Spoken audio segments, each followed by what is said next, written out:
Hello friends, मैं हूं श्वेता और आपका मेरे चैनल में स्वागत है। आज हम पढ़ेंगे रीढ़ की हड्डी, जो कि जगदीश चंद्र माथुर द्वारा एक एकांकी है, जो कि काफी व्यंग है, जिसमें एक लड़की उमा है और जिसको देखने वाले आते हैं और वह क्या दृश्य होता है। तो आइए हम आगे बढ़ते हैं। मेहमान के स्वागत की तैयारियां हो रही होती हैं। इस एकांकी में घर के मुखिया है रामस्वरूप, और वो क्या करते हैं कि अपने घर को सजाते संवारते हैं, क्योंकि आज उनकी जो बेटी है उमा, उसको देखने के लिए लड़के वाले आने वाले हैं। मतलब गोपाल प्रसाद अपने बेटे शंकर के साथ आ रहे हैं। अब रामस्वरूप जो है वो अपने नौकर के साथ तख्त और उस पर बिछाई जाने वाली चादर को ठीक करते हैं। नौकर कुछ ऊंचा सुनने के कारण धोबी को धोती सुन लेता है, अब जिसके कारण घर में हास्यप्रद स्थिति उत्पन्न हो जाती है। अब रामस्वरूप तथा प्रेमा का वार्तालाप होता है। रामस्वरूप और जो प्रेमा है वो उमा के माता पिता हैं। अब उमा की माँ जो है वो प्रेमा बताती है कि बेटी तो मुंह फुलाए पड़ी है। वह इसका सारा दोष जो है वो पढ़ाई लिखाई पर डाल देती है। वो कहती है कि इससे तो अच्छा हमारा जमाना था जब लड़कियां कम पढ़ा लिखा करती थी। प्रेमा बताती है कि उमा पाउडर तक नहीं लगाती है। अब इस पर रामस्वरूप जी कहते हैं कि वह बिना पाउडर के ही तो बहुत अच्छी दिखती है। रामस्वरूप बताते हैं कि वैसे तो वे लोग बहुत पढ़े लिखे हैं लड़के वाले। जो गोपाल प्रसाद पेशे से वकील हैं, उनका जो बेटा है वो बीएससी पास है, पर उनके विचार जो है वो दकियानूसी हैं। वे लड़की ऐसी चाहते हैं जो अधिक पढ़ी लिखी ना हो, और लड़का तो बाप रे उनसे भी बढ़कर है। वह पढ़ता तो लखनऊ के मेडिकल कॉलेज में है, पर शादी के मामले में पढ़ी लिखी लड़की उसे पसंद ही नहीं है। अब रामस्वरूप जी अपनी पत्नी से कहते हैं कि वो कभी भी आ सकते हैं, इसलिए किसी भी तरह से उसे तैयार करो अपनी लड़की को कह के, और वो लड़के वाले कभी भी आ सकते हैं। क्योंकि अब रामस्वरूप की विवशता देखिए।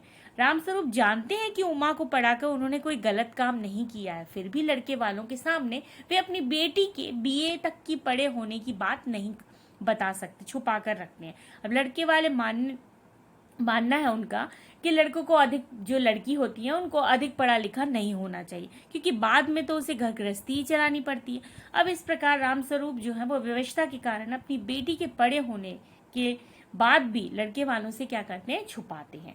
अब लड़के वालों का आगमन तथा उनका स्वागत सत्कार होता है। नौकर बताता है कि बाहर अतिथि आए हैं। वे जल्दी से हारमोनियम ठीक जगह पर रख देते हैं और नौकर को मक्खन लाने के लिए बाजार भेज देते हैं।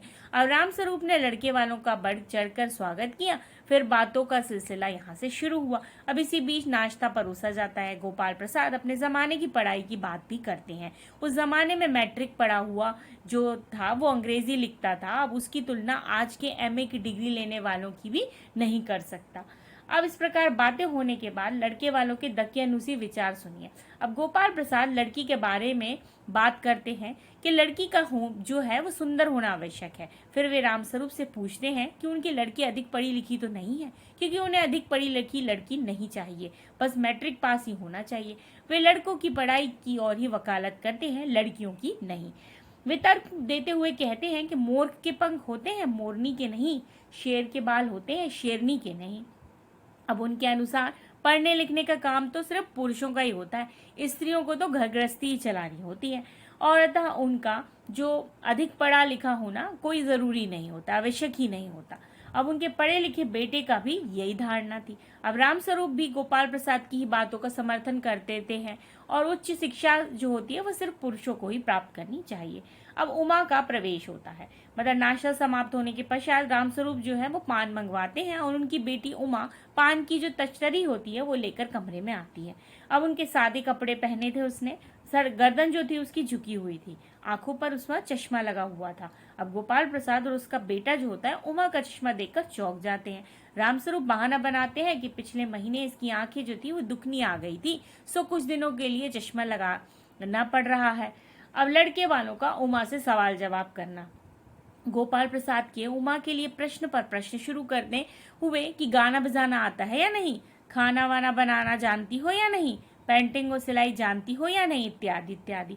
अब उमा मीरा का प्रसिद्ध भजन जो है मेरे तो गिरधर गोपाल दूसरों ना कोई, गाने लगती है कि गाते गाते उसकी नजर शंकर से मिल जाती है और वह गाते गाते रुक जाती है। अब गोपाल प्रसाद फिर पूछते हैं कि कुछ इनाम भी जीते हैं क्या, तो वह चुप रहती है।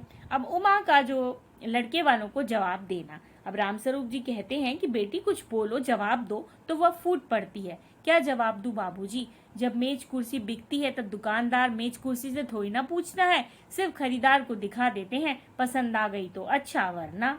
वह आगे कहती है कि इन महाशय से पूछिए कि क्या लड़कियों का दिल नहीं होता, क्या उनको चोट नहीं लगती।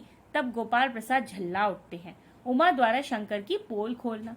अब उमा जो है वो गोपाल प्रसाद से कहती है कि जरा अपने साहबजादे से पूछिए कि पिछली फरवरी में ये लड़कियों के हॉस्टल के इर्द गिर्द क्यों घूम रहे थे और वहां से कैसे भगाए गए। वह शंकर की करतूत के विषय में बताती है कि शंकर कॉलेज में लड़कियों के हॉस्टल के आसपास घूमते हुए और लड़कियों को छेड़खानी करते हुए पकड़ा गया था। तब उसने नौकरानी के पैरों में गिरकर माफी मांगी थी और भाग निकला था। उसकी वहां पिटाई भी हुई थी। उमा शंकर की चरित्रहीनता को उधेड़ कर रख देती है। अब गोपाल प्रसाद उमा से पूछते हैं कि क्या तुम पढ़ी लिखी हो। तब उमा जवाब देती हुई कहती है कि हाँ, मैंने बीए पास किया है, कोई चोरी नहीं की, ना ही आपके पुत्र की तरह ताक झाँक कर कायरता दिखाती हूँ। मुझे अपनी इज्जत और मान का ख्याल है। उमा के कथन द्वारा गोपाल प्रसाद को पता चलता है कि वह कॉलेज में पढ़ी है और उमा ने जब लड़के की सभी काली करतूतें कह दी तब लड़के वालों का मुंह बन गया और गोपाल प्रसाद बोले कि रामस्वरूप जी, आपने क्या हमें हमारी बेइज्जती करवाने के लिए बुलाया है। अब शंकर जी की बैकबोन का स्पष्टीकरण। गोपाल प्रसाद स्वयं को अपमानित किए जाने के बाद कहते हैं कि वहां से जाने का उपक्रम करते हैं तो उमा का यह कहकर उन्हें और चिढ़ा देती है कि घर जाकर यह पता लगाइएगा कि आपके लाडले बेटे के रीढ़ की हड्डी भी है या नहीं, यानी बैकबोन। गोपाल प्रसाद और शंकर लौट जाते हैं। ये होती है यहाँ कहानी की समाप्ति। तो आप बताइए आपको यह कहानी यानी एकांकी कैसी लगी, और आपको अगर अच्छी लगती है तो प्लीज़ लाइक ज़रूर करिएगा और जिन्होंने भी चैनल को सब्सक्राइब नहीं किया है प्लीज़ चैनल को सब्सक्राइब करिएगा। धन्यवाद।